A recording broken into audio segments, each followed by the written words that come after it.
pasa con la música en el siglo XX. Lo que pasa es que este siglo es muy variado. Hay muchas cosas sucediendo a la vez o de forma cronológica de las que es muy importante hablar. Así que para cubrir todo bien he decidido hacer dos vídeos para la música de este siglo. En este primero vamos a ver lo que tiene que ver con la música clásica, académica, erudita. Vamos, la que llevamos viendo en todos los vídeos anteriores. La que se hace en teatros y auditorios en vez de en salas de concierto y festivales.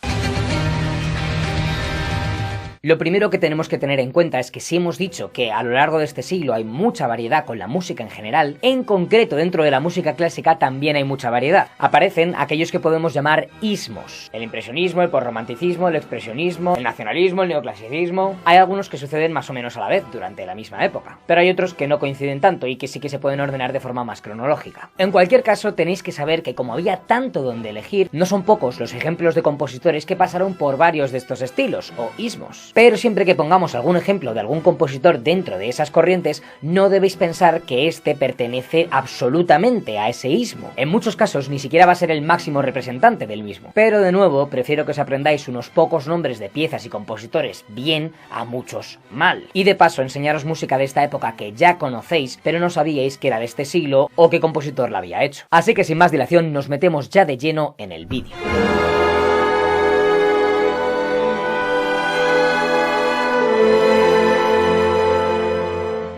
A ver, antes de meternos de lleno con los ismos, primero tenemos que hablar de una cosa muy importante. Algo que va a influenciar un montón en que existan este tipo de corrientes. ¿Os acordáis de Wagner del vídeo anterior? Bueno, pues una de las últimas piezas que compuso fue esto.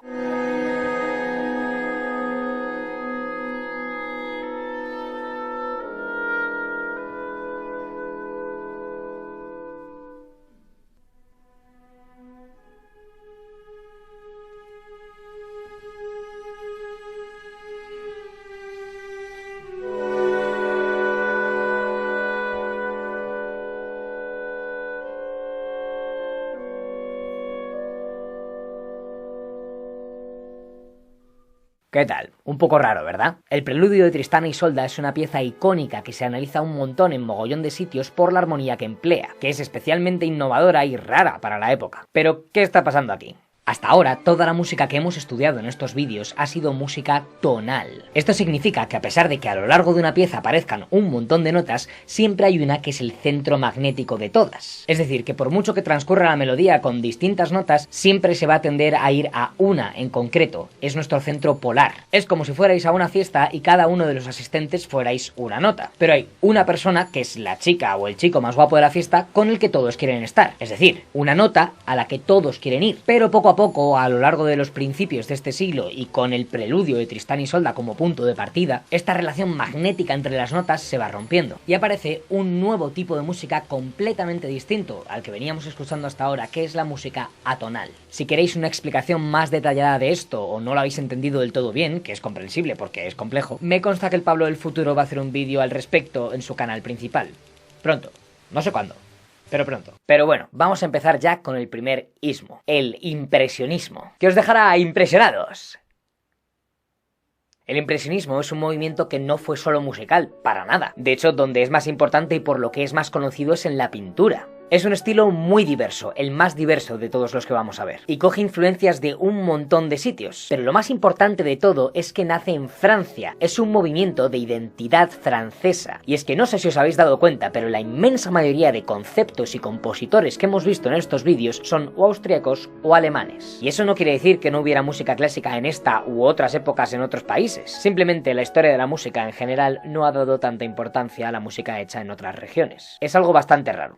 Os dejo el pensamiento ahí. Total, que en el impresionismo lo que sucede es que se rompen un montón de reglas, y con el paso del tiempo se convierte en un estilo muy importante que acaba influenciando a otros estilos posteriormente. Pero lo que más define esta corriente en sí es que en vez de tratar de crear una música muy concreta, atada por las normas, se trata más de crear paisajes, sensaciones. El compositor más conocido del impresionismo de calle es Debussy. Debussy no. Esta es una de las piezas más conocidas que tiene, que seguro que la habéis oído antes.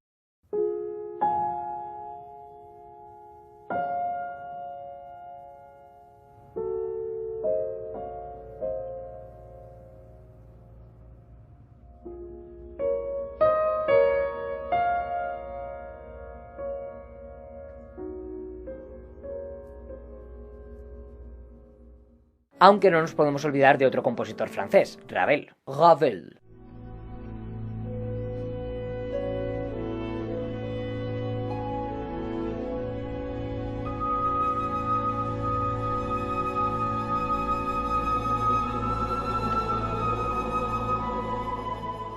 Suena a principio de película de Disney, ya que sí. Sin embargo, no es su pieza más famosa. Lo que más os va a sonar de él es esto.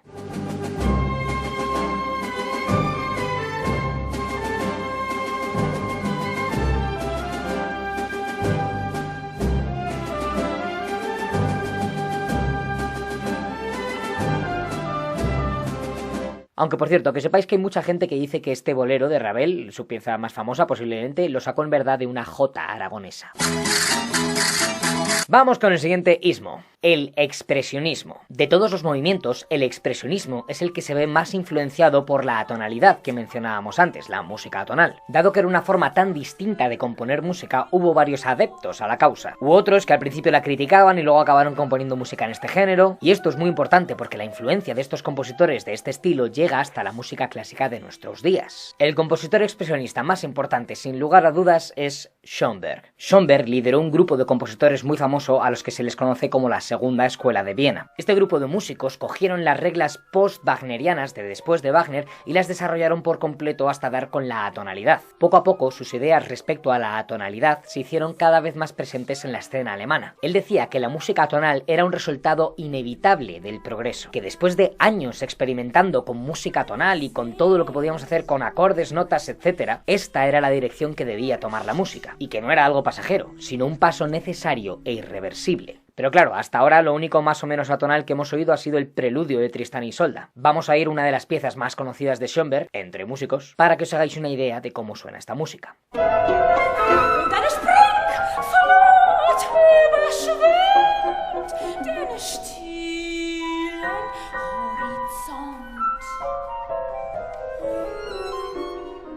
Pero por lo que más se hizo famoso Schoenberg es por inventar un nuevo método de composición llamado el dodecafonismo, que consistía en construir series melódicas en las cuales tú empezabas por una nota y no podías repetir esa nota hasta que hubieras tocado las otras 11 existentes en el sistema que tenemos en Occidente. Curioso cuanto menos, desde luego. Aunque no sea un compositor 100% expresionista, porque de hecho fue pasando por varios estilos, no podemos terminar este ismo sin hablar de Stravinsky y la consagración de la primavera, una obra que aunque no sea atonal, tampoco es tonal del todo. Este compositor y esta obra dan para hablar mucho, pero me conformo con que os quedéis con su nombre, con el nombre de la pieza, y la escuchéis ahora pensando que es un ballet.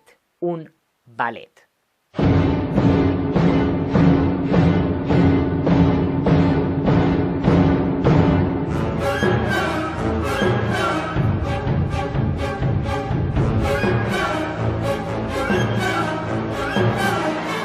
Pero vamos a pasar ya a otro ismo, el postromanticismo. Ojo que el orden que he elegido para las corrientes no es precisamente cronológico, sino en el que yo creo que vais a unir más las ideas que confluyen en este siglo. Como habéis podido suponer, el postromanticismo es en parte la continuación del romanticismo, que era el periodo anterior. Básicamente es un estilo que parte de esta tradición anterior del romanticismo y lo desarrolla aún más, con influencia en parte de lo que estaba pasando en la música en el siglo XX. Algunos, como Mahler o Strauss, se dejaron influir por el expresionismo y otras corrientes, y otros, como Rachmaninoff, eran absolutamente contrarios a la atonalidad.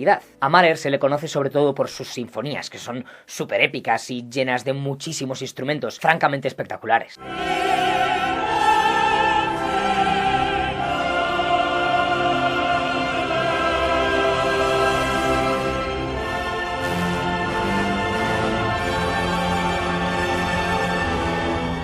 Strauss se hizo famoso por las orquestaciones que hacía, es decir, cómo componía las partes de cada uno de los instrumentos y cómo funcionaban entre sí. Eran muy difíciles de hacer, de comprender, de analizar, de escuchar, pero pasará a la historia por ser el compositor que hizo.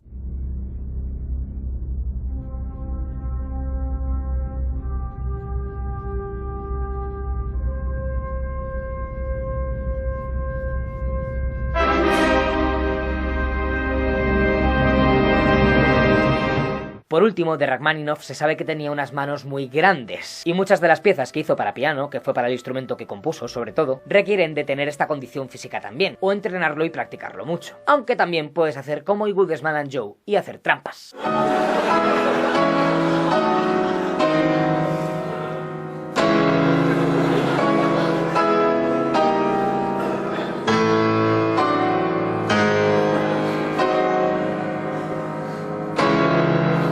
Vamos con otro ismo, el nacionalismo.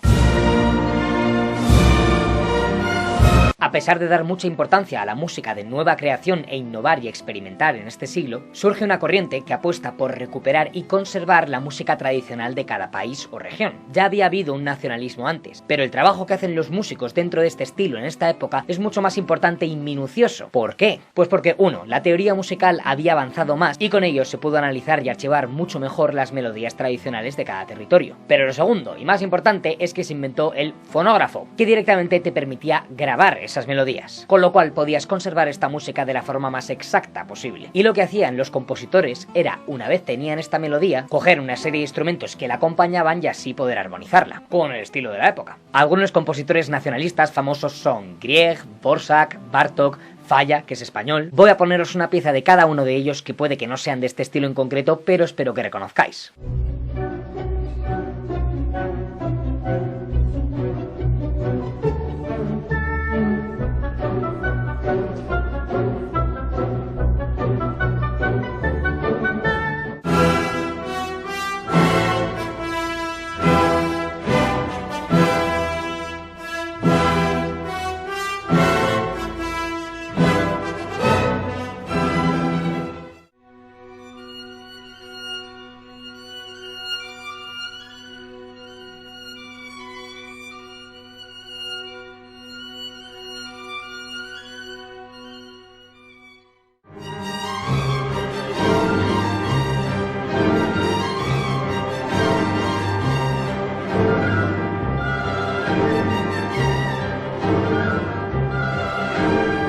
Y vamos a ir terminando ya con el último ismo importante, el neoclasicismo musical, porque el neoclasicismo histórico pertenece al siglo XVIII, que es donde transcurre el clasicismo musical, pero el concepto es el mismo. Se trata de imitar a los antiguos clásicos, a Mozart, a Beethoven, y aunque las piezas de esta época tengan una armonía y unos ritmos mucho más distintos a las piezas del clasicismo, se trata de hacer una música más o menos parecida a la de ese periodo, conservando sobre todo las formas musicales. De nuevo os voy a enseñar un par de obras de un par de compositores que, aun pudiendo no ser neoclásicas, quiero que oigáis porque las vais a reconocer y os vais a quedar mucho mejor con sus nombres. Una es el Vals número 2 de Sostakovich, que os lo he puesto en algún examen, y es muy interesante porque la melodía principal la hace un saxofón, que no es un instrumento muy habitual en la orquesta.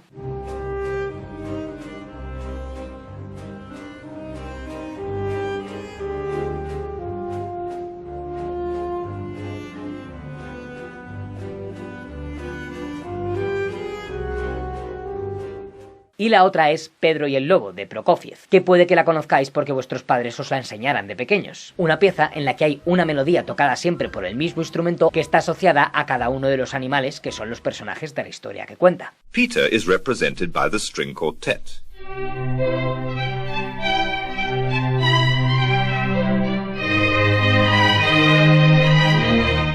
The bird, whose name is Sasha, by a flute.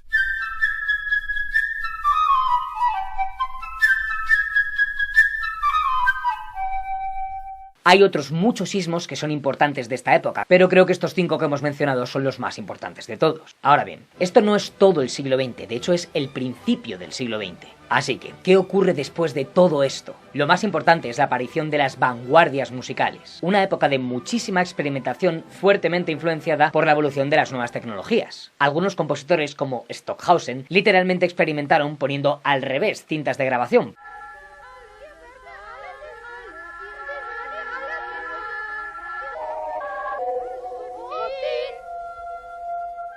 También compuso un cuarteto para instrumentos de cuerda frotada y helicópteros.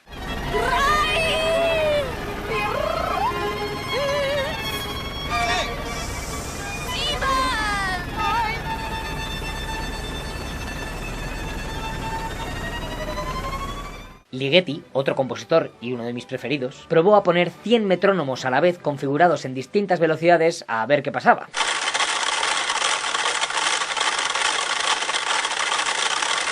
Pero sin duda alguna la pieza de vanguardia más llamativa es el 4:33 de John Cage, llamada así porque son 4 minutos y 33 segundos de silencio.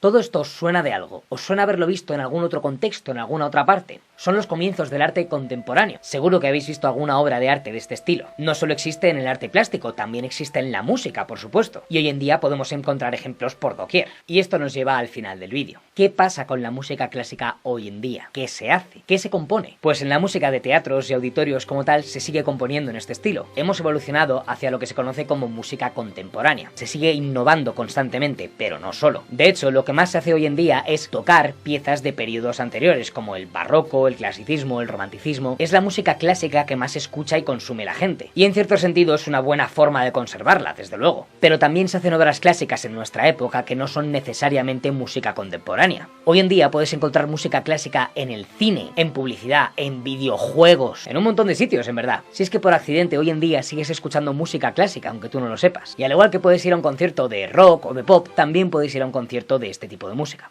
En estos vídeos hemos visto mucha música clásica que ya conocíais y os gustaba. Lo único que hemos ampliado es ponerle nombre al compositor y a la pieza. Ahora sabéis mucho más.